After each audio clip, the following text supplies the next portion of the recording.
Hello, everyone. My name is Justin Crowley, And I'm Mike Smith. and this is The Murder Project.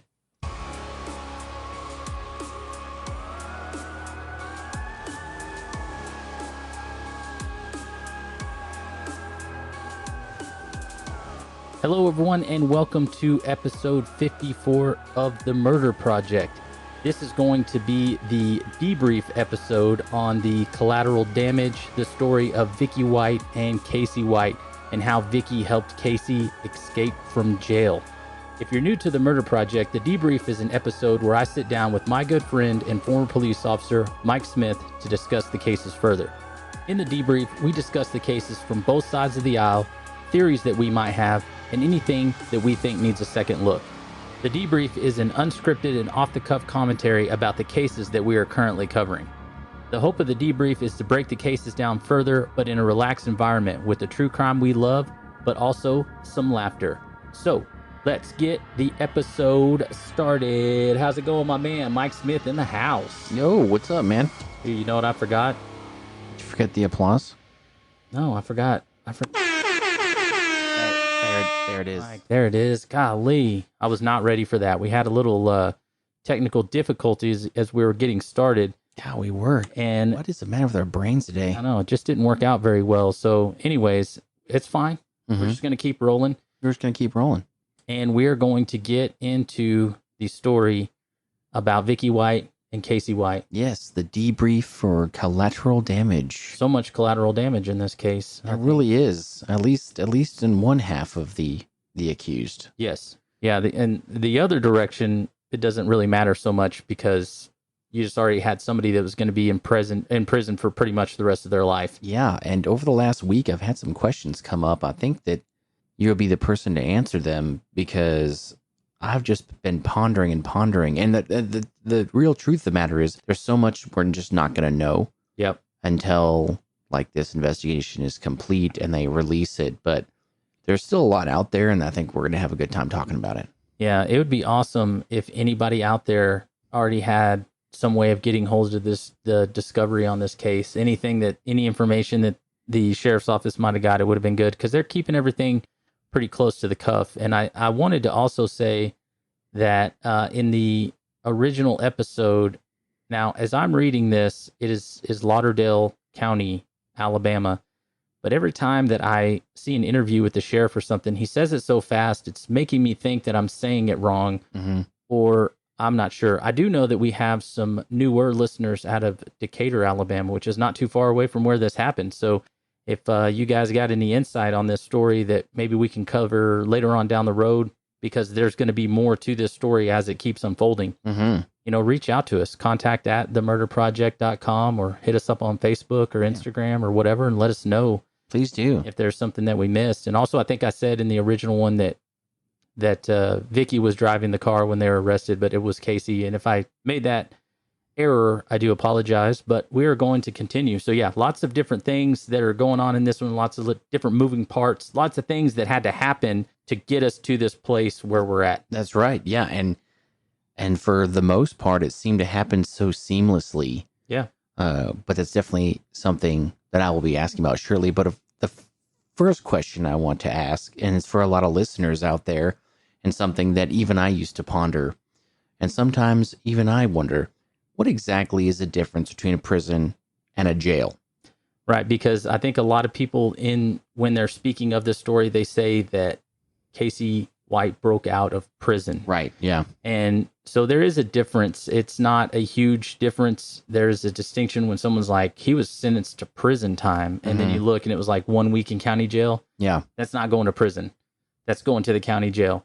And so the main difference obviously would be that prisons in general are larger than what a jail facility holding would be, how many inmates, how many beds they have.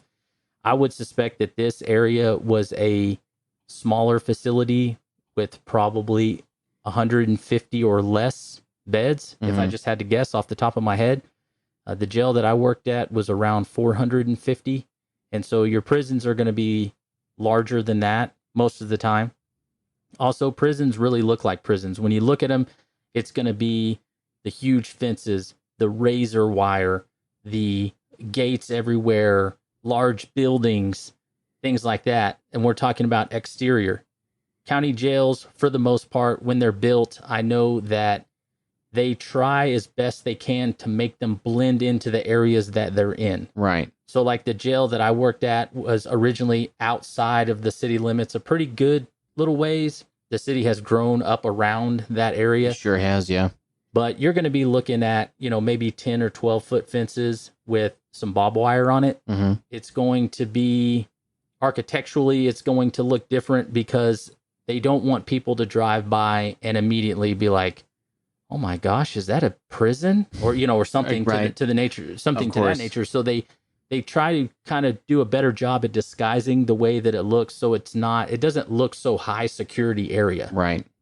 You can go to some prisons that are very low risk individuals, and I bet you've driven by them and you don't even notice that they're a prison unless you looked out on the front of them and read the name. Mm-hmm. And so a lot of that is tied into this. But in county jails, you're going to have anybody, this is going to be pretrial.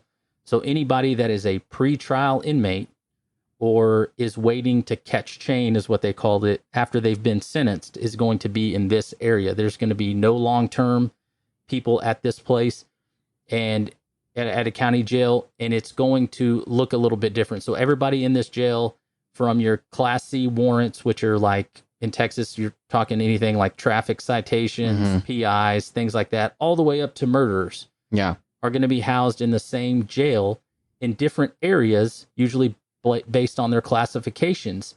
But it's not going to be at the capacity of a prison. It's not going to have the same look as a prison. Everybody's going to be pretrial. Everybody that's in prison is going to be post-trial. They're already sentenced. Mm-hmm. They're going somewhere to do their time. Most often they go to a intake facility, which I know for the area that we're at, it's the Middleton unit in Abilene. That's where you're going to go. You're going to get processed in. Some inmates do stay there. The rest of them get shipped out to areas around there. And then so there's different intake prisons around the state of Texas. And I'm sure it's similar to this in Alabama, but there's just going to be those slight differences inside the jail as far as the schedule goes, the security goes, everything like that. It's probably going to mirror pretty close as to their rec time, their privileges, the consequences for breaking those privileges, the violent cells, holding cells, like all of this. We used to call them cool off cells. Yeah. So like if you had someone that was causing a scene, you could pull them out of the pod directly into these cool off cells. You could break them off. And if it's not anything that needs any further attention, you can either move them to a different area of the jail. But it's just a good way to break between the officer and inmate so that nothing further happens. So you said, one of the key things you said right there is that it's one of the biggest differences is there's no long-term like inmates at county jails. Right. What's like the longest you think? So in your experience, the longest that I've ever seen at the jail that I worked at, because some Texas offenses like have you serve time in a county jail. I think up to 180 days. So you would have people, I mean, if you're serving out time like that, we'd have inmates that were bench warranted back from prison to be in trustee programs. They could have been there for 4 or 5 years. The only difference with that is that they were bench warranted from prison back to the county jail to serve some purpose. And that's not really pertinent to what I'm asking. I was just genuinely curious because this isn't really anything that I know about very well because I took people to jail and occasionally like helped them like strip search an inmate when I got them there. I don't know anything else about like what life is like inside a jail. Yeah. And pre-trial, like say it's for a high felony offense, you could have someone there, like say on a murder, you can have someone sitting in county jail for 2 years, 3 years. And in the like jail and prison game, that is short. Yes. Yeah. Yeah. That's a short amount of time. Perspective here. You could go to work at a prison and work there for 30 years. And the day that you showed up at that prison, an inmate could have been there. And on the day you retired, that same inmate could still be there. That would never happen in a county jail. Right. Yeah, because it's just pre-trial inmates. Which is interesting because in this particular county jail, the one that Vicky White was part of, Casey had only been there one other time before this incident kicked off. Right. And you have Casey White, who has been convicted of other felony charges, the ones I brought up that involved his girlfriend and ex-girlfriend and all of the things that were associated with that. And then 5 years down the road, all of a sudden he admits to this murder that happened in Lauderdale County, Alabama. And so something was done in a process of they reached out to the sheriff's office, either the DA's office, or he contacted the sheriff's office, and he confessed to this crime. Now, I'm going to assume that detectives from the sheriff's office went to the prison where he was at to interview him. Like, it probably wasn't done over the phone. Who knows? It could have been. I don't know. But I'm just saying, as far as how I know the process, someone should have gone to the prison he was at and interviewed him there to make sure with what he's saying matches up with the evidence that they currently have. However that system, or however that took place, he was eventually charged with the crime. And so when that happened, the county jail would have to have a bench warrant issued for him to return to that county to face charges.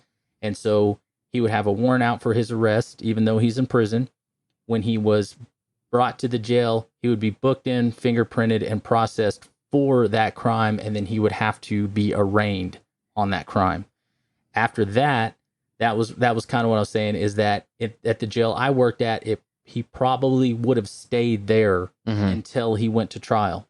But for whatever reason, he was sent back to the prison that he was assigned to for the 75-year charge. And so what you're saying is, yes, so the way that we're looking at it is that the only opportunity that Casey would have had to come in contact with Vicky would be on that first trip. Right. Yeah, that's exactly what I was about to say. Back to the sheriff's office when he was going to be charged with murder and arraigned for this. And then after that, he was sent back. And I would assume that the process of getting him in and out could have been a couple of weeks to a couple of months. Sure. So enough time to make a relationship with somebody if it was there. Yeah. And they clearly did.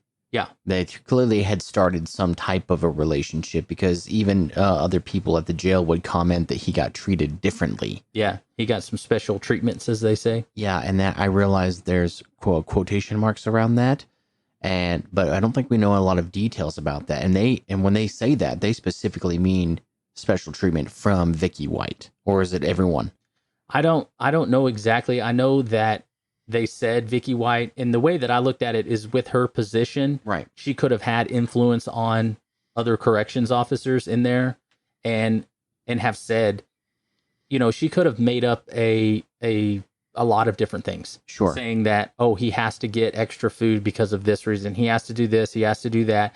And as a entry level corrections officer, or maybe a corporal or something like that, in her position, I don't know that you would question what she is saying. Like, she is going to be privy to information that you don't get. Yeah, right. So when it comes down, literally down the line, right, it goes from the top down, and your supervisor calls you and says, hey, we have to do this with this person now. We have to do, when we have med call, we have to do this, or this person gets this. Their diet requires that they do this, so we have to do this now. And that could just be a phone call to the kitchen boss. Right. And then that kitchen boss sends the food in, and then they're like, yo, what's up with this? And they're like, oh, it's some diet that he's supposed to. And then after that, what do you care? Exactly what I was about to say. In this type of work, civil service, any type of service job, you don't really, after a while, you don't really question things. Will you complain about it? Sure. Yeah. Will you talk mess about it with your buddies later? Sure. But you still do it because you were told to do it. Yeah. And especially, I imagine in like a jail, you'd be like, they said this guy gets, an extra bologna sandwich. Yeah. And you're just like, all right, that don't make no sense. Whatever. You just grab it off the tray, you throw it onto his. There you go. You're like, he gets this, plus he gets his regular food, plus he gets an extra bologna sandwich. You're like, for what? Yeah. And you're like, I don't know. This came from the front. You're like, all right, here you go. Yeah, you don't question and it. You give it to him. And then one thing that's very important in law enforcement, which is also in the military, is your chain of command. That's right. So you don't really break chain of command and especially something like this, I don't think an officer would put themselves at risk of, being on anybody's blacklist or getting blackballed or they're Oh, I was speaking purely from experience. yeah. Like you might rag on it, you might talk a little mess about it, you might question it in the moment, but you still do the dang thing. Yeah, you're just going to do it. You're going to go along with it. Is it really hurting anybody? No, but is that something that you can notice that later on, like in a situation like this, Bingo. looks Yeah. pretty suspicious? Now it does. It sure does. And she had so much like authority in there. She was a dedicated civil servant who'd worked at this jail so long. Like when I how long was it exactly? It was almost, from what I understand, it was almost 20 years. Yeah, almost 20 years. That's so long to work in a jail. Yeah. Or any environment like that. And she was one of the top administrators. Yep. And had all, and from what we can tell right now, all the respect and authority that position entails. And you had absolutely no reason, well, nobody would have any reason to doubt what she said. Yeah. And in the first episode, I forgot to mention the chief deputy. Mm-hmm. My apologies to anybody out there that listens to the show that might be or has been a chief deputy. Yeah. So it goes sheriff, the chief deputy, Mm-hmm. captain, lieutenants, sergeants, and that could be sergeants, staff sergeants, corporals, lance corporals, anywhere in there, and then your line guys. So when we talk about her position in this jail, like say you had a sheriff, deputy chief, and then I don't know, did you have a director and then an assistant director? But either way, yeah, I realize she's at the top. Yeah, her title's different than like your experience, and definitely different than mine. And that's why I was thinking maybe she was a captain. Yeah, something with the ranking of maybe a captain or somewhere around there, or maybe even higher. Yeah, because what's her title at the jail? Assistant Director of Corrections. I mean, I think assistant director is right under director. Yeah, and but who's the director? Is it the sheriff or the chief? And that's the thing. I'm like, I don't know, but I know she's at the top. Right, exactly. I know that when she's walking down the hall, people are like, get out of her way. Yeah, I mean, you're going to do the things that she says. I know that, like you said, she had a good reputation in the jail with the district attorney's office, with the judges, with anybody that she came in contact with. I did see a video of a former employee that worked at the sheriff's office that I think had been dismissed from the sheriff's office that had a few negative things to say about her. But my takeaway in that is that if you're doing a job for as long as she did in the position that she had, you're going to have people, subordinates that don't like you. Oh, easily, yeah. You're going to have coworkers that you don't like. You're going to have supervisors that you don't like. And it's going to be the same no matter what. So they found a guy that did not have a good opinion about her. Good deal. Yeah. But the majority of the people that they talked to were like, what in the world happened here? That's my understanding as well. And we cannot believe that out of all the people that we know, she was the last person we ever thought would do something like this. And it always is. Yep. And so I kind of want to talk about how we think that this could have come about. And we touched on it a little bit when you brought up the fact that Casey had only been taken to this jail one other time. That's right. Yeah. And you mentioned it could have been days, weeks, maybe even a month. And what type of relationship could they possibly have started that on his second visit, his return visit, she would kick this plan off? Yeah. And this plan is executed so well, at least in the first half. First part of it's pretty good. You cannot believe this, how smoothly it was done. She required it was flawless. Yeah. And so this was the Ocean's 11 of a one person breaking one other person out of a county jail. Yeah. And then I don't know what the next example of the movie would be about how it just cratered into the ground. But whatever that movie is, whatever the crappy movie is, that's the second part. I can't think of one off the top of your head. No. But we have to look at the fact that Casey had only been brought to this jail one time. So in those weeks or months that he was there, this woman who had a flawless reputation at the jail came in contact with this multi-felon who was now being charged with murder for killing another woman. He had already been convicted of abusing women, and somehow he convinces Vicky to engage in some sort of relationship with him. And what sort of relationship could they have had in the beginning? Well, it couldn't have been much, because it couldn't have been enough to draw attention other than the obvious. He was getting some sort of special treatments. Okay. But if he was there for that short amount of time and then he went back to prison, it is known that they communicated with each other after he went back to prison. And I kind of wanted to go through how I thought that might have been possible. Yeah, please do. How would one do that? So once Vicky knows where Casey is being housed at, which she would, the prison that he was being housed at, it would be easy to get the address to that facility and then start writing him letters.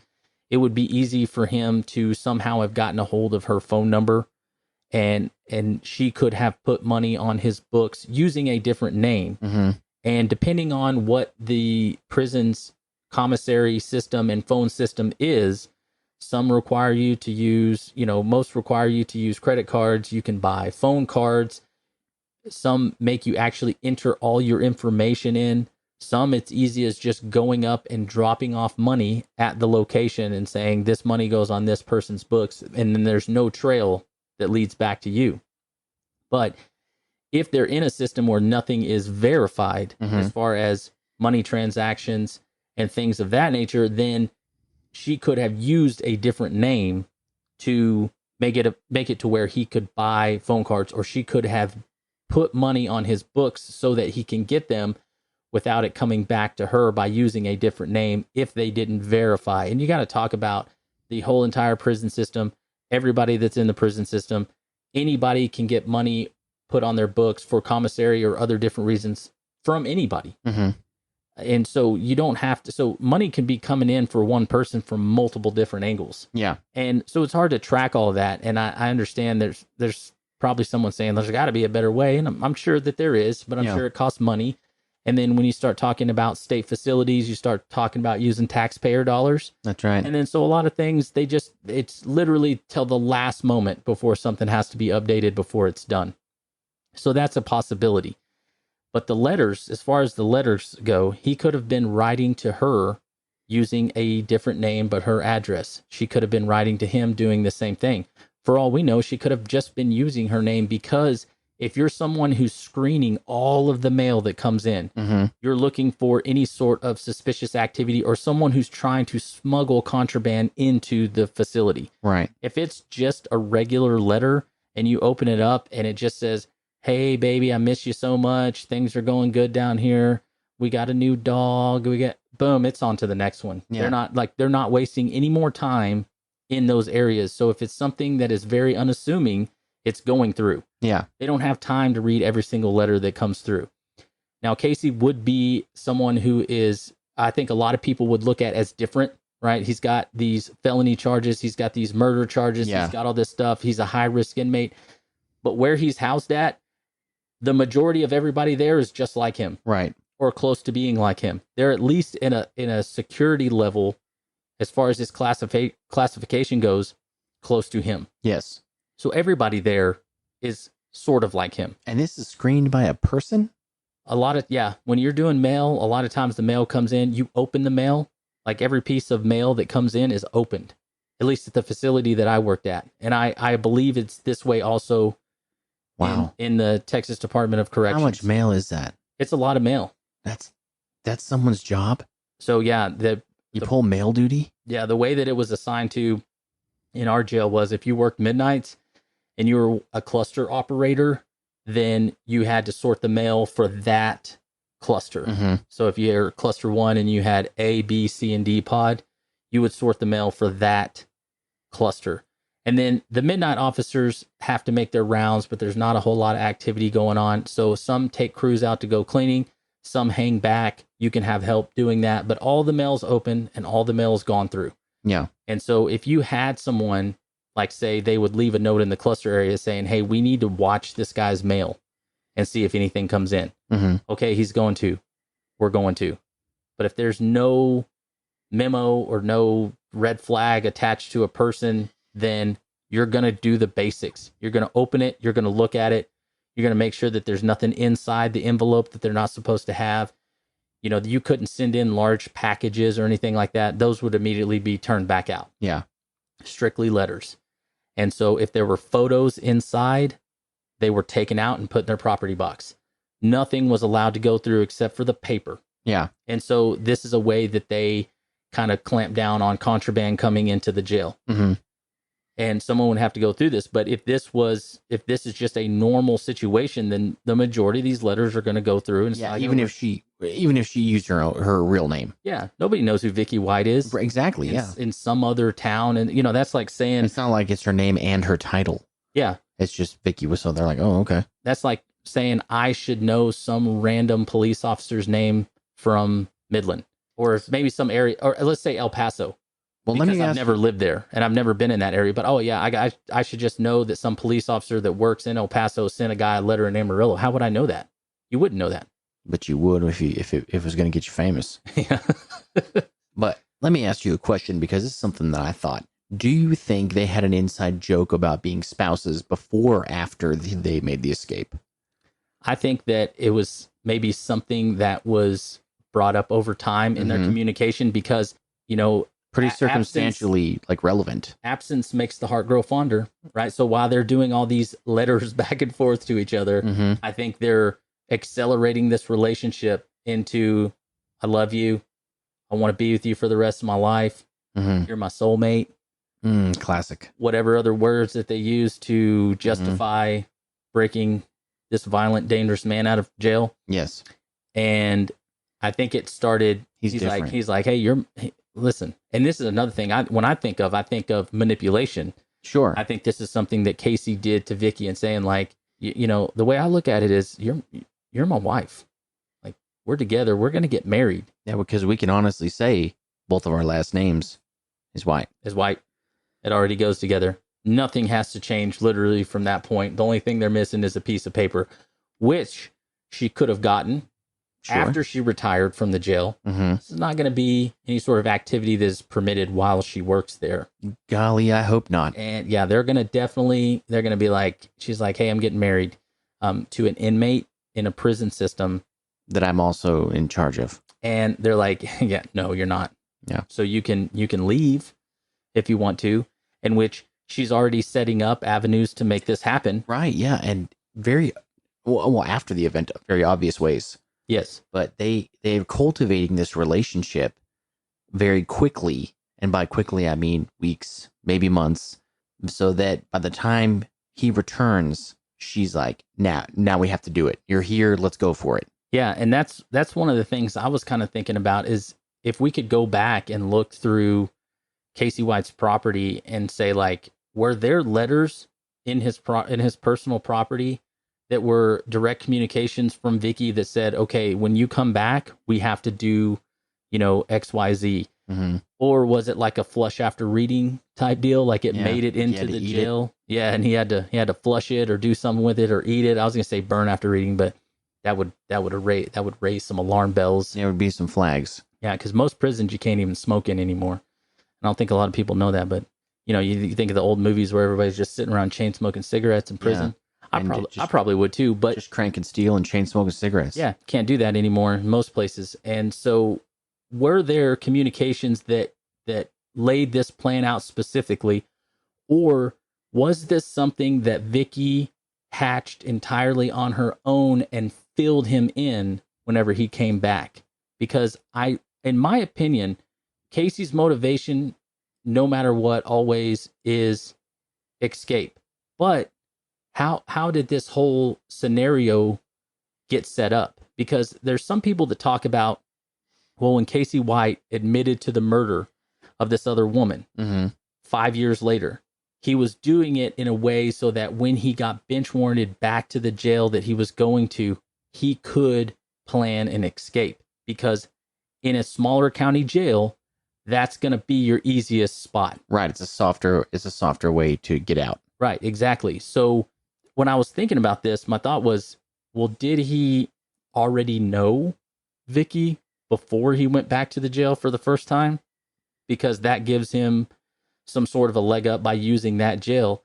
Or did he solely admit to a murder that maybe he didn't commit to get back to this jail just for the possibility to make it happen.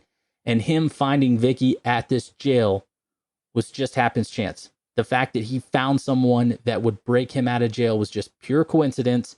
And he didn't have to go through whatever other plan he might have been possibly thinking about. I mean, does this really seem like the guy with a plan? No, not really. No, I don't think so. And of course, we're gonna learn a lot more as this goes on. This is just you and I speculating with our listeners here, but I'm just saying they had cultivated a relationship. It doesn't make sense to me because she had absolutely nothing to. She had everything to lose. I meant to say, Yeah. everything to lose. Her career, which she flushed down the toilet. Sold her home. Yep. And not only that, but a lot of people say, well, not really so much her career, but she retired from the sheriff's office. And then my rebuttal to that is her retirement paperwork was in. Her last day at the sheriff's office was the day that she helped Casey escape, but the paperwork processing had not completed. Yeah, she wasn't done. So the day that she became a felon, she lost her retirement. That's correct. Yeah, I could tell you that anybody in any type of civil service would tell you that. It's not. This is the wheels of government turn very slowly. Yeah. Just because you drop a retirement packet, I know guys in the military that dropped their retirement packet and still had to serve like a year, 9 months. 9 months, 6 months. Yeah. This isn't something that gets done quickly. So her plan, that was probably the worst part of it, was that she was like, I'll be done. Drop my retirement packet. I'll be out. They're just going to go ahead and say, peace out, sister. And I can sail off into the sunset. No. She could have very well have completed her last day at the sheriff's office.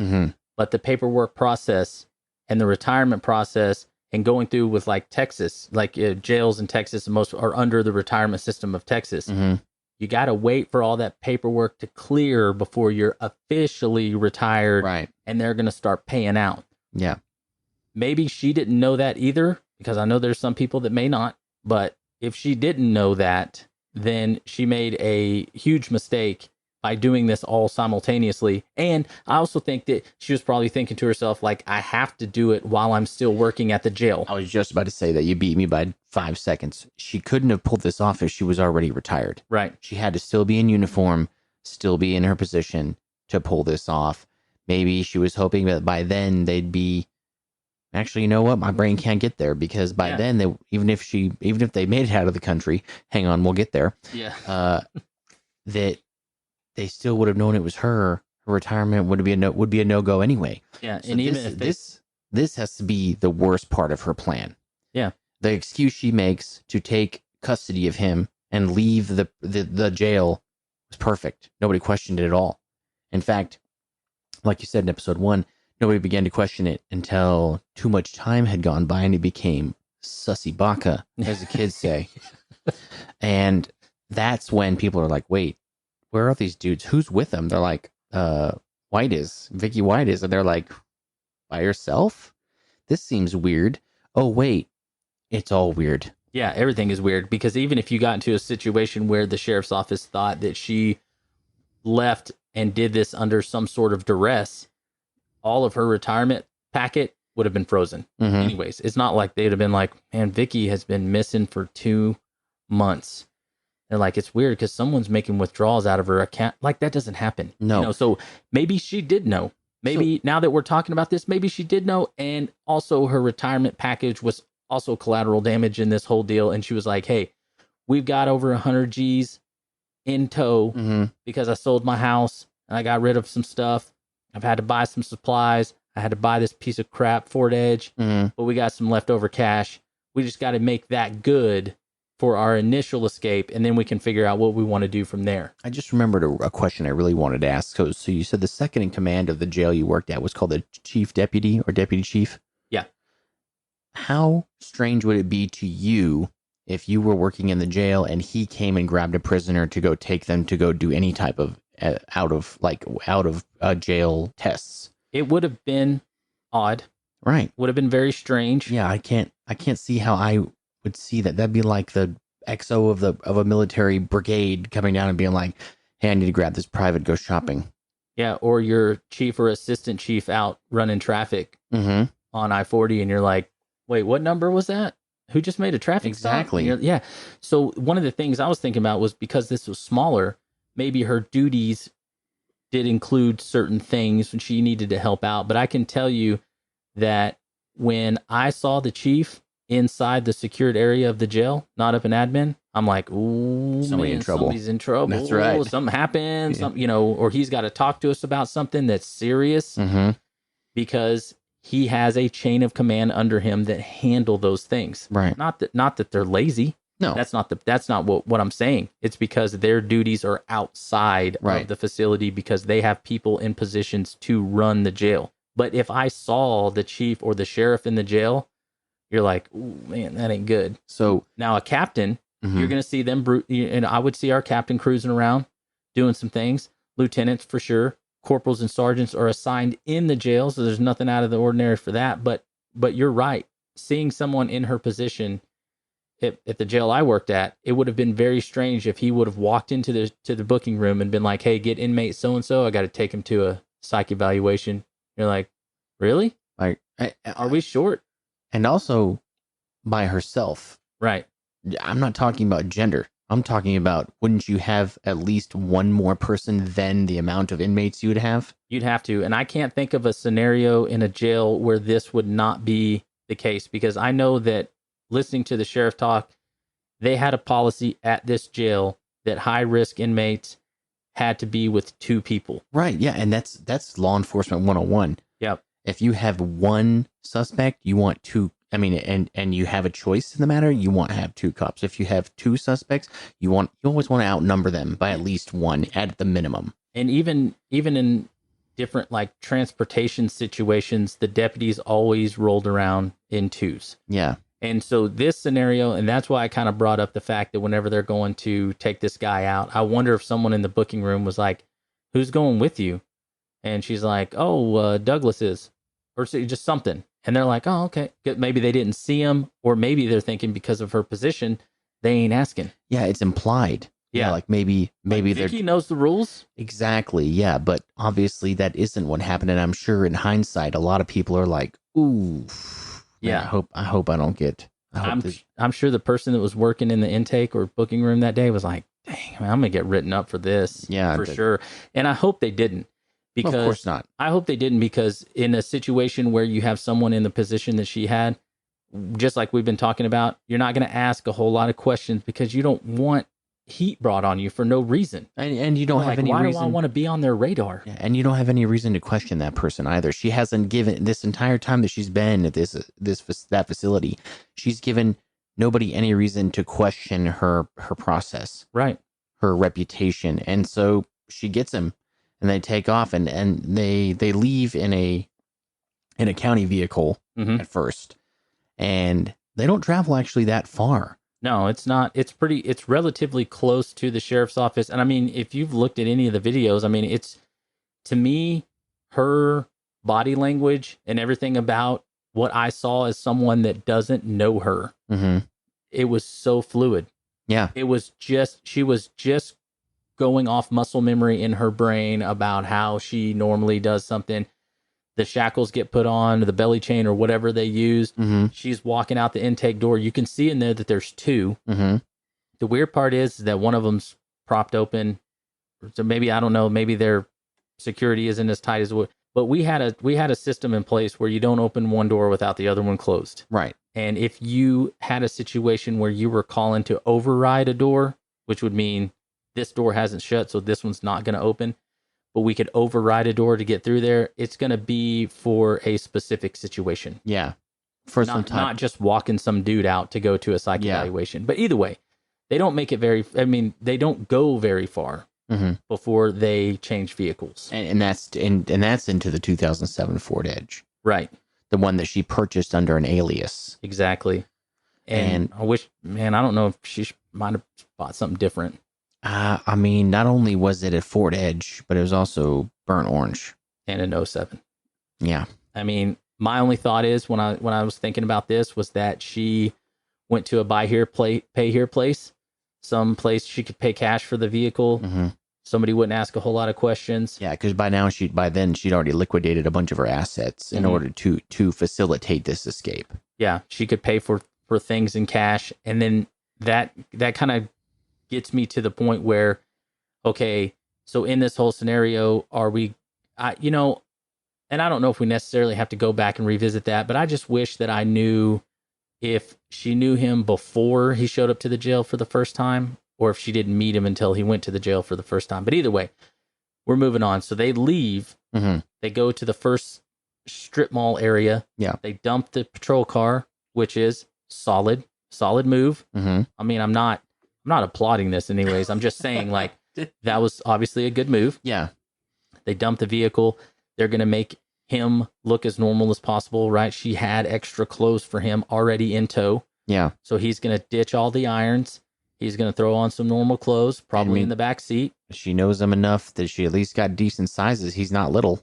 No, he's a big man. Right. So, I mean, that's a level of intimacy. One thing I was thinking about is I was like, man, I wonder if you could see in the security video outside the jail, her in a patrol vehicle, pull up to her own car and just take a bag out of the back and put it in the back seat of the car and then drive it in. I mean, she may have had a take home ride. I don't know, but he's got clothes in the car. They change. He gets out and they just get into the Ford Edge. Nothing looks suspicious, and they're on their way. Right. Boom, they're gone. But what's interesting to me is, and that I talked about in the part one, is that my first thought when I heard this was that they would be heading south. Right. From Alabama south. Yeah, because it's closer to a border. Yeah. In that direction. Not by a whole lot, but by a significant amount. Yeah, but if you go from Alabama to Louisiana and then drop into the bottom of Texas and kind of start working your way down, but maybe they thought to themselves, that's going to be the first place that they look, because I was totally confused whenever I found out that the Ford Edge had been dumped in Franklin, Tennessee. Because then I started thinking to myself, they're going north. Why are they going north? And Franklin, Tennessee is just outside of Nashville, Tennessee. And so they made it maybe a couple hours into their trip before this first vehicle is dumped or it broke down or whatever. I've heard both. And initially I thought to myself, because of the way that the escape went, and like you were talking about, she knew the policy and procedure. She knew that she could put him probably on a board or something that says that he's going to be leaving at this time to go do these certain things. No one's going to question her. She does everything leading up to getting him out of the jail, with the exception of the additional officer, just like she's supposed to. That's right. No suspicions, nothing. She's gone. And my thought was, well, if I was leaving, maybe dump the vehicle north, throw them off the trail, head south, or do whatever they're doing. But they later come back and say, well, it looks like they tried to spray paint the vehicle to maybe change the color. You'd want to do that because this burnt orange sticks out like a sore thumb. And then you got a 6'9", 300-pound man that's in your car and a like bleach blonde female that are now wanted for escape. Yeah, and I can tell you from experience, trying to spray paint a vehicle is not nearly as easy as it is to say. Well, if you see the pictures of this vehicle, and I have some, actually, I'll show them to you after we get finished, but they didn't make it very far. And you wouldn't. I mean, I feel like they got like literally 3 minutes into this deal, and they're like, this is dumb. Yeah. We're not going to be able to do this. Yeah, and I'm saying that from experience. we tried to do that. Some buddies of mine tried to do that in high school, and we got 6 cans of spray paint. It's not enough. Well, like that'll do it. We did think that. I could see how it sounds great. You're like, oh, we'll just spray paint it a different color. But what you really mean is like a sprayer like they use in like an auto shop. Yeah. Not a spray paint can, not for tagging railroad cars and fences and dumpsters. It didn't work out. Yeah. I can see like Casey getting through the first like 2 square feet of this vehicle, painting it with it. And he's like, man, I'm out again. Vicky's like, how many more cans we need? He's like, I need at least 56 more cans of spray paint. And she's like, this is a bad idea. But the vehicle's left for whatever reason. Probably it broke down. And I don't know why she purchased this specific vehicle other than like you were talking about before we started the show, maybe her inexperience in doing these things. Something shady like this. Yeah. Yeah, she's like, hey, I need a car quick. I'll pay cash. Right. And they're like, great. She's like, here's my name. I'll just fill out this paper. I just put this stuff on here and I can go. Yep. And he's like, yeah, as long as the check clears. Yep. She's like, oh, here you go. Yep. Here's your money. He's like, great. Here's your keys. Bye. Yeah. See you later. Yeah. Don't forget to get that tax, title, and license. Have a good day. Yeah, exactly. Yeah. We're going to do it cheaper by letting you take care of all of that. Mm-hmm. That way you don't have to pay for it. Like, you don't have to pay me to do that. Yeah. I'm doing you a favor. I'm actually doing you a favor. In the long run, you're going to save more money. Mm-hmm. You do it yourself. Not to mention that this thing, 110 miles down the road, is just going to grenade. It did too. And so the vehicle breaks down. And then one of the things that you also brought up is now there's going to be some switcherooskies on some vehicles. There is, yeah. So there is a report that they are seen in a car wash in an F-150. Mm-hmm. And there are so many like little articles and pieces of articles about that. So at some point, they no longer have the Ford Edge. Now they have a Ford F-150.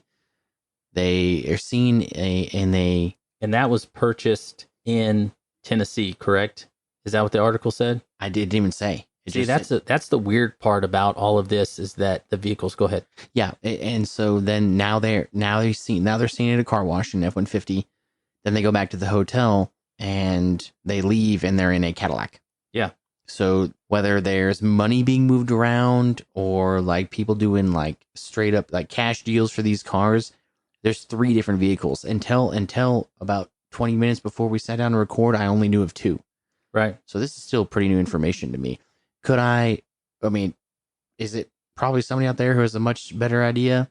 More than likely. And please let us know. But I only knew about the Ford Edge and the Cadillac. I did not know about the pickup. Yeah, I'd heard that Casey was spotted at a car wash in the F-150, and then later on they're in this pursuit in the Cadillac, and that's where I was like, wait, we missed a step somewhere. Mm-hmm. And I think it's totally possible that they got to the area of town or area that they were in. They got on something like Facebook Marketplace or something like that, found a vehicle that they could get. They go up to somebody and they're like, how much do you want for it? And he's like, $5,000 cash or whatever. And we also have to think at this time, like vehicle inflation's super high. Yeah. So, $10,000 for something. And she's like, okay, here's the cash.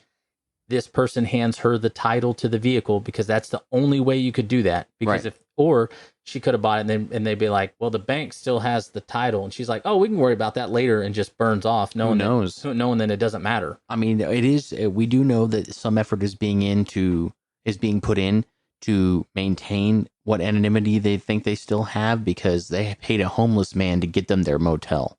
That's right. Yeah.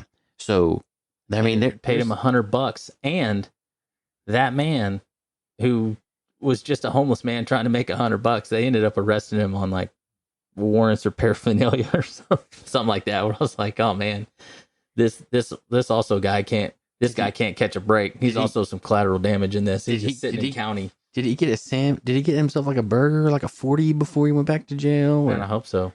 That's 100. I hope he spent that $100 up before he went back in. Got him some scratchers. Yep. Oh yeah, man. Turn that $100 to $110. Mm-hmm. Exactly. But they are trying to do these things, and they're buying multiple vehicles. At this point, they have 3 right that they have, and so this also goes into my thought process of what is the purpose for having the F-150 and then the Cadillac. Okay, we already know that the Ford Edge broke down. Mm-hmm. It's dumped. The crazy thing about that is it sits in an impound yard for a week before anybody makes the connection. That's wild. Now, I don't know how much information is getting out to different areas. I'm not saying that this was an oversight. I'm just saying that it was not found or noticed for over a week. I'm going to go ahead and say right now, I'm going to call it Claire. Yeah. It always is. Yep. And they purchased the F-150, right? And then so now they've made it to Evansville, Indiana, mm-hmm. right? They're staying in the motel, but they also have the Cadillac. So it's like, okay, was the Cadillac in case the F-150 was burned, or was the F-150 always going to be another burner? Mm-hmm. Because they're trying to, and you would need to do something like that. Have you ever seen the movie Casino? Oh, yeah. Oh, yeah. So when Joe Pesci, Joe Pesci is trying to get over to have that meeting, and he changes vehicles like 3 times in the parking garages and all the stuff when he's Yeah. that's how I kind of figured they might have been thinking. Like, we could drive this vehicle, we got to do this, we got to do that. When in actuality, let's rewind. How long since they had left did it take for them to notice that nobody was there, that he wasn't coming back? Till they start putting all this together. Hours. Yeah. Hours. By the time that they noticed Casey was missing, they could have already been past Evansville, Indiana. Right. That's the direction that they were going. Mm-hmm. And so in my thought is, okay, well, where could they have been going from Evansville, Indiana? Well, if you go from Evansville, Indiana, 7 hours, you're in Detroit, Michigan. And then from there, it's easier to get across the border. That's like your closest point to get into Canada. Right. If that's the way that they were going. I don't know. I'm speculating on where they're going, but heading north from Alabama, going that direction, nothing else makes sense to me except they're trying to get to Canada. That just seemed like the easiest spot to get there to me. They could have been going somewhere else. They could have been like, well, if we go up, we can go through this area. I don't know. I'm pointing out Detroit, Michigan, because that would have been the closest spot for them to try to get across in a way that they wouldn't have to maybe go through a checkpoint. Maybe. And this is us fully realizing we don't know where they were going or what their plan was. Personally, I don't believe there was one after a certain point. But yeah, it was just shacking up in a motel. Yeah, and we're implying that their plan was to get out of the United States of America, which would have been the quickest way to do that would be going through Detroit. But we actually have no idea. Yeah, we don't know. We just know they ended up in Evansville. Yeah, and using that theory, by the time that they noticed that Casey was missing and they started looking for him, they could have been over halfway, or at least halfway to Detroit using this theory. By the time they started putting the puzzle pieces together, they could have already been across the border. That's right. But that is not what happened at all. That's not what happened. In fact, a week and a half would go by. And they're found 4 hours away from their starting point. So they probably hit Evansville on day 2. Yeah, maybe 2 or 3, depending on 2 or 3. I mean, they were having car trouble. Yeah, depending on how long it took them to find a vehicle where the edge was dumped. So let's just say they got to hang around for another day, maybe 2 days, but then they're gone. Or they should have been. Because they should have been, for sure. In Franklin, Tennessee, they're a whole lot closer to where they left from. And my thought is that if you could make it into Nashville, it feels like to me you could blend easier on an outskirts motel. And you can hide there, but you can't stay there. Nashville's a great town. Yeah, you can't stay there in that area, though. You're going to have to keep moving. And they didn't. The furthest point they made it was Evansville, Indiana. So in 11 days, they went 4 hours drive time. And multiple vehicles. 3 vehicles. Can't imagine how much fast food. Paid a homeless man to get a hotel. And I'm just saying, without saying too much, something had to keep him occupied in that hotel room for a week and a half. Yeah, because You think it was a free Wi-Fi? Absolutely. Yeah.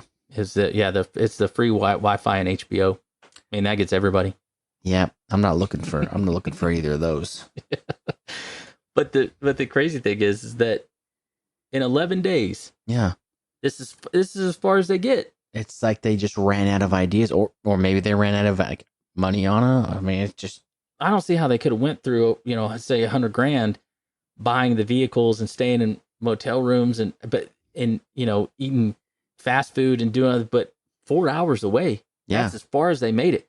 That's why we say, like, the plan to get Casey out of jail was great. Yeah. Vicky had a good plan, because I figure that with her knowledge of this, even if the idea was Casey's, she had to execute everything else. And she did.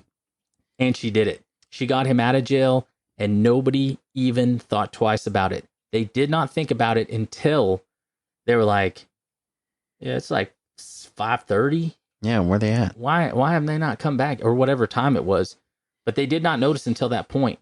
And at that point, they had a window. They had a window to get him out. She has probably her phone with her, or at least a burner or something that they could keep up with, maybe social media. They could look into the news. They could watch the news at a hotel. They can do something. But there would have been nothing on television or social media for hours after they left because they didn't even know he was gone. I mean, I know I joked about it earlier, but they were there. That's a long time to stay at a hotel anyway. That's going to raise a lot of suspicion, even for hotel or motel owners who have people that do this frequently. Mm-hmm. You know, if you're in there over 4 or 5 days, they're like, what are these people doing?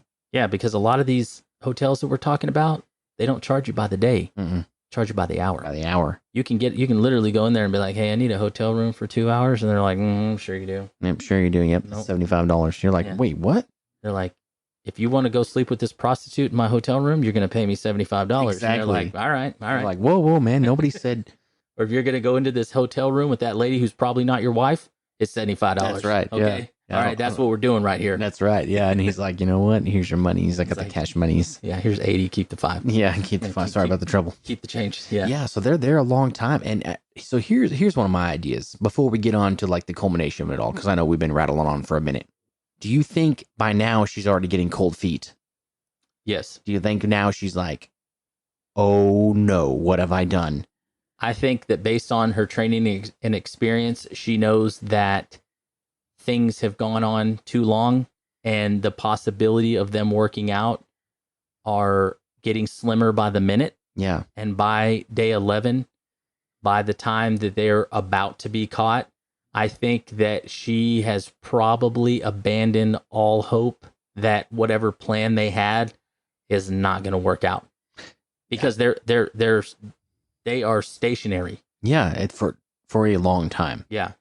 There isn't any type of road trip you could be on, illegal or otherwise, where you could sit somewhere for over a week and a half and be like, this was the right choice. Yeah, this was a good plan. Mm-hmm. And even if paranoia of how are we going to cross the border now, Mm-hmm. our photos are plastered everywhere. Well, hopefully you knew that that was going to be a possibility, Mm-hmm. and you've thought about alternate ways to get across the border. Mm-hmm. Maybe not going through a designated checkpoint. Maybe going in through a wooded area or somewhere where you could be at a national park and just, whoops, I crossed into Canada. Now I'm here. Whoops. Whoopsie. Oh, where's the poutine, eh? Yeah. Yeah. And then hope nobody ever asks you for your passport. Yeah, and then be like, I'm sorry, nobody in Canada says to step out of the vehicle. Yeah. You're like, dang it. Dang, they got me. And they're like, yeah, we knew it was you guys. So Straight late from the gate. And so after this week and a half they spend there, they're spotted by a police officer. And of course, all the wheels begin to turn. They come down to leave in the Cadillac, and then they're pursued. And this is where things get, the last part of it that's kind of a little weird. What I mean by that is that we know of currently. We don't know the rest of the details. Mm-hmm. But of course, they flee. Yep. And they're chased, and they are, the law enforcement has given permission to take him down. I mean, he's a murderer, a suspected murderer. Yep. I'm sorry. He is right? a suspected murderer who is already in prison 75 years for violent offenses. Yeah. Even if you're in a town, He's not that a has convicted no murderer yet. Not yet. He's not convicted murderer yet. But even if you're in a town that probably doesn't have a pursuit policy, like a no pursuit policy, they're going to be like, you got the green light. That's exactly what I was about to say. Is that not everybody here in the modern world in the 2022s, not all police departments and allow people to be ramming folks and taking them down or chasing them at all anymore. Yeah. It's a different world we're living in now. But this is an occasion where they're like, yeah, you can go ahead and smash that Cadillac in and get that vehicle to stop. I didn't, blow the wheels off it. It hadn't quite come to that, of course. Yeah. I'm just saying this is the situation where they're like, yeah, stop that vehicle, use force. Yeah, you're going to get the green light to do whatever is necessary, but also in a safe manner to the public. Of course. To get this vehicle to stop, Mm-hmm. to disable this vehicle, get them to stop, whatever the case is. You're going to get the green light, I'm sure. And it doesn't even come to that because they will just wreck the car out, I think, on their own. They did, yeah. But there's two things that happened before that. One is that Vicky White made a 911 call, Mm-hmm. and part of it's recorded. And she's yelling about the airbags being deployed and that they're going to get killed. And then that she starts screaming at him to go back to the hotel. Yep. So they're not checked out of the hotel yet. Nope. I did wonder what's back at the hotel. So I don't know if maybe they were going out to just grab some burgers or something, you know? Right. Maybe But get some more calories in before they go back into the room. But I do know that at the hotel, the sheriff stated that there was minimal things left at the hotel. Mhm. The majority of their belongings were in the vehicle. Okay, so that now my question means a lot more. What was back at the hotel? Why Yeah. did she want to go back there? Was that the last place she considered safe? Maybe, which is leading up to what I'm trying to get at, because of course they get rammed again. I mean, and they wreck out, and then of course she commits suicide. It's believed that she uses her pistol and shoots herself in the head, and that's terrible. But what I'm getting at is, do you think?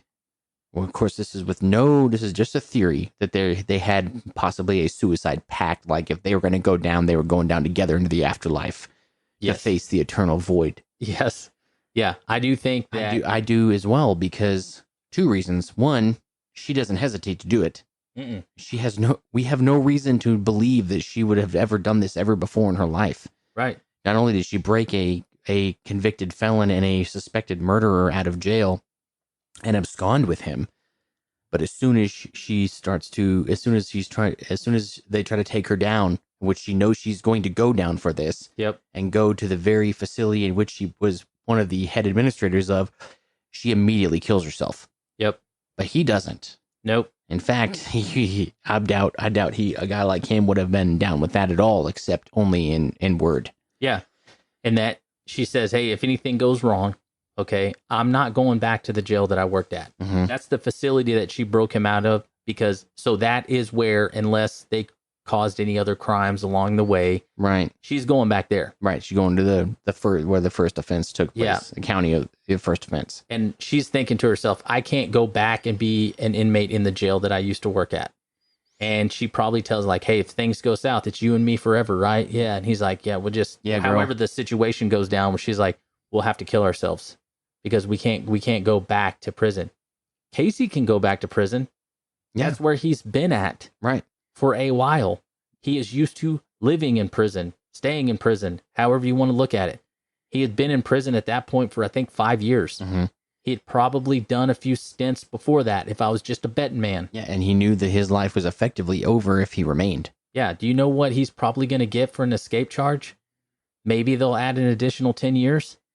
Right. He already has 75. He doesn't care. Yeah, he'll be dead before he finishes that. Yeah, more than likely. He already is about to go on trial for a murder. Yeah. Do you think that he cares about the charge for breaking out of jail? No.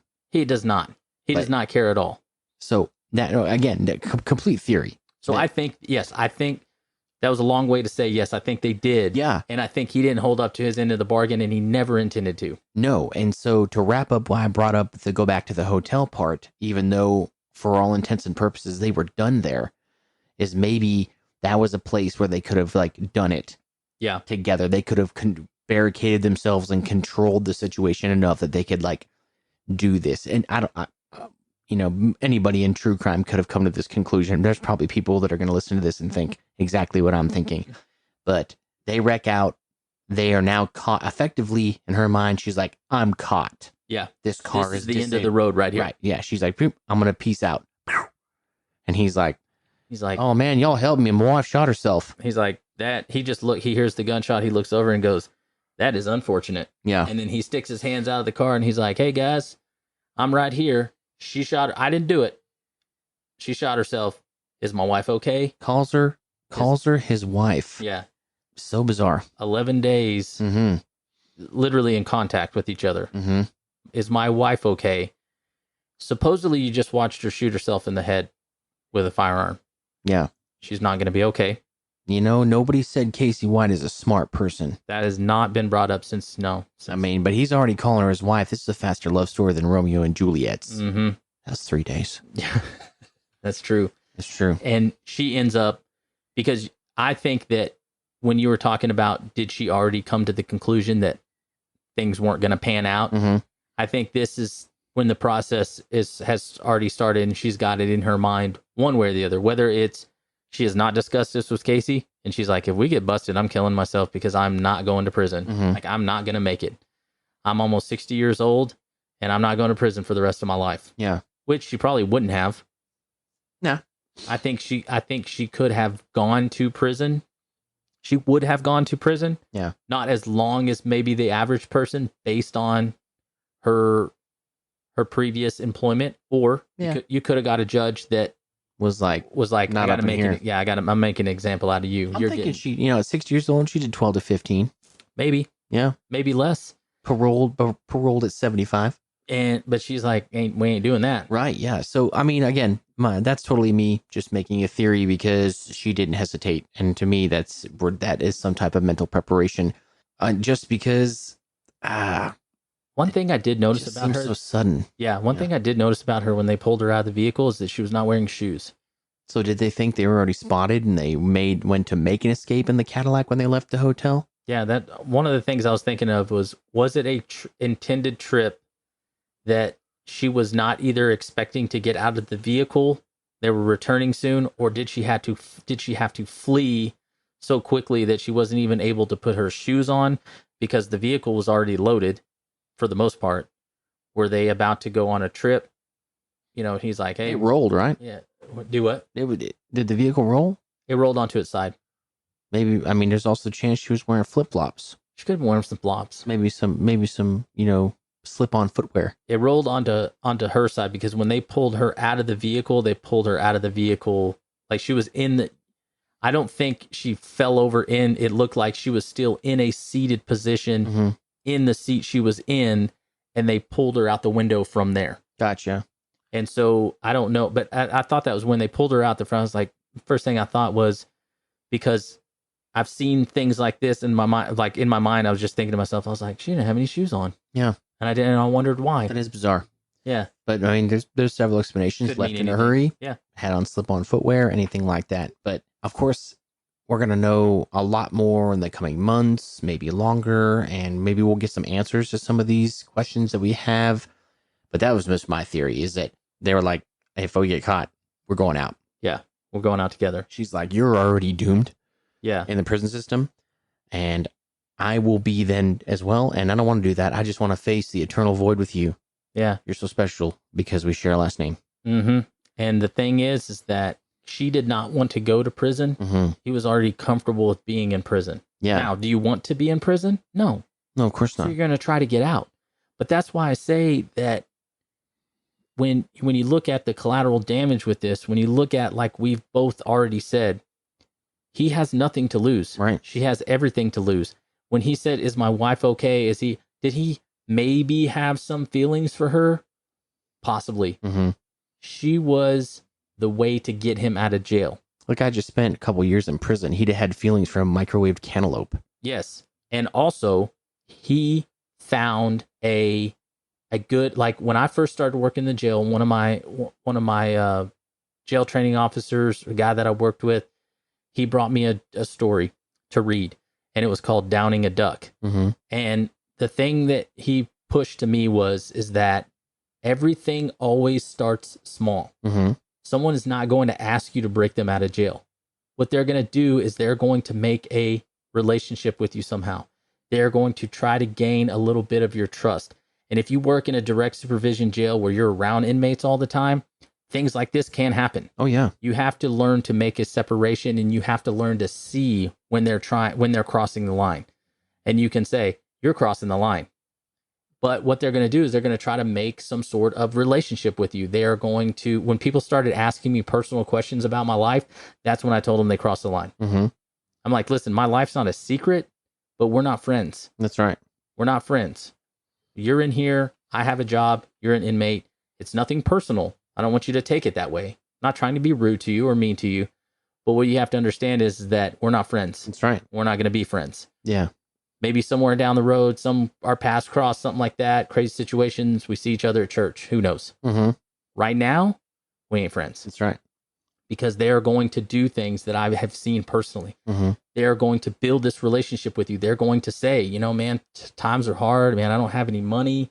My family, they all live in California. And I just, man, I need some way to get commissary. Or if I can't afford to get these coloring pencils off the commissary list, and they're saying a bunch of things waiting for you to take the bait. Right. It's almost like selling cars, right? Mm-hmm. You put the deal on the table and then you don't say a word. You let them respond. Mm-hmm. Because if you keep talking, they're going to keep listening. Mm-hmm. You set them up in the situation. I'm talking about in jail. You set them up. You prop this up, right? Mm-hmm. Wish I could get these pencils. And then you hope at some point, or it's been so long since I had a Snicker bar, Mm-hmm. whatever. And then you see, did they take the bait? That's right. They're like, oh, maybe I could bring you one. Yeah. And then that is how the downing a duck story basically goes through. It's getting that initial trust. Then you take that Snicker bar, that packet of pencils, and you give it to them. And then guess what? They got you. Mm-hmm. You belong to them now, because the only other way that you can get out of this is admitting to bringing contraband. That's right. To an inmate, or continuing on. And when you admit that you brought contraband to the inmate, are you going to get fired? Probably. Or at least there's going to be some sort of severe disciplinary action. Mm-hmm. But that's how they get you. And if they do get you, they're not going to go full-fledged. They're going to get you to bring them a candy bar or a pack of pencils or some extra letters or whatever. Then they're going to raise the stakes a little bit. Mm-hmm. Then they're going to continue to raise the stakes until maybe you're letting them borrow your cell phone while you're on your lunch break. And at these points, there's no turning back. That's right. Unless you're going to rat yourself out. And that was how they kind of built that up, saying like, it's always the little things that lead to the big things. Mm-hmm. It's always going to be something very small. You never give an inch. You always let them know they're crossing the line. That's right. Straight up front. And I think at some point, Casey was able to figure out that Vicky, for whatever reason, maybe she was lonely. Mm-hmm. Maybe she was looking for a companion. Mm-hmm. Maybe she was having trouble. Whatever the situation was. I hate that she picked him. Of course. Yeah, it's terrible. She's also equally involved. So I don't give her any slack for that. The only slack that I give her is I feel like she was a really lonely woman. Yeah, I think that too. And he pitched something up and she took it. That's right. And then here we are. I mean, she was looking at the end of her career coming up. Mm-hmm. I don't mean because she dropped her retirement packet. I meant that sometime in the future she was going to, not because she was going to break him out of jail. Yeah. And I think that's a really good theory, that she was lonely. That the loneliness does very strange things to people. Yep. Especially someone who has an excellent civil service record and a fantastic past in her workplace, and then all of a sudden, boom, this happens.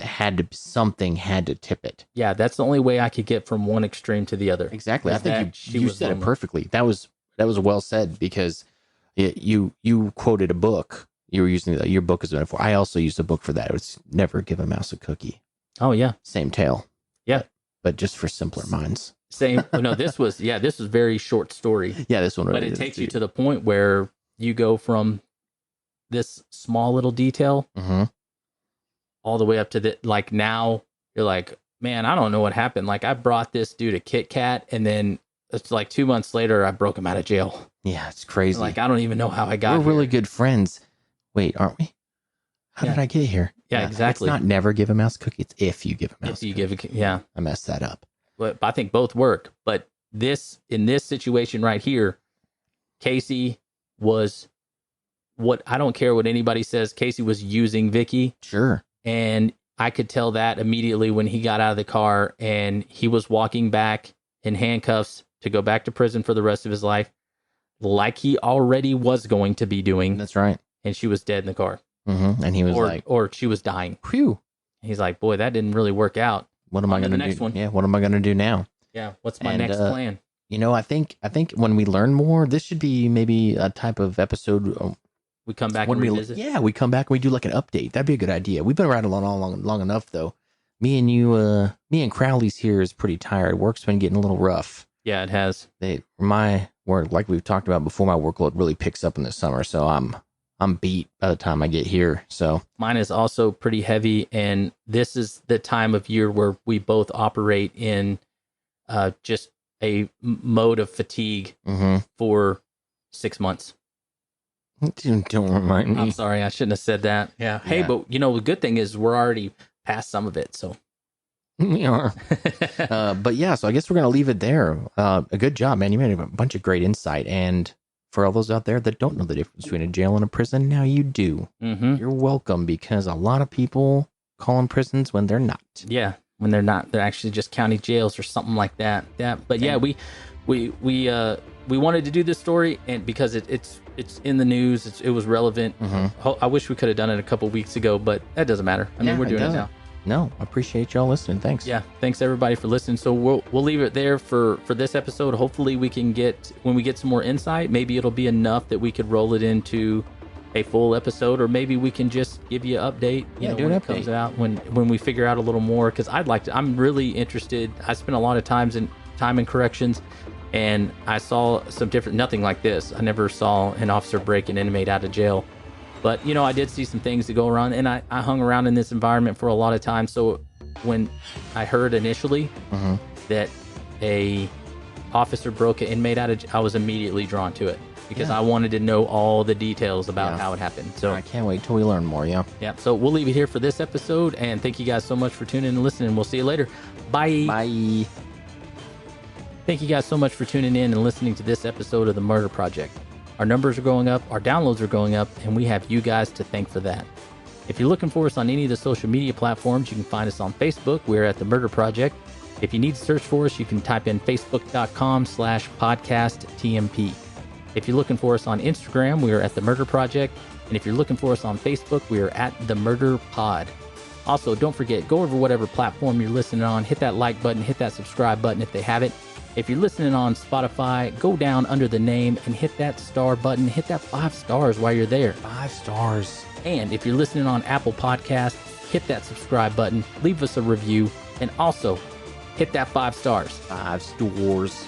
If you have a longer form question or comment, you want to reach out to us, we have an email address. That email is contact@themurderproject.com. And as always, Mike or myself will get back to you. Thank you so much for tuning in and listening to this episode. We look forward to speaking to you in the future. But before we go, please remember, head up, eyes up, and stay alive.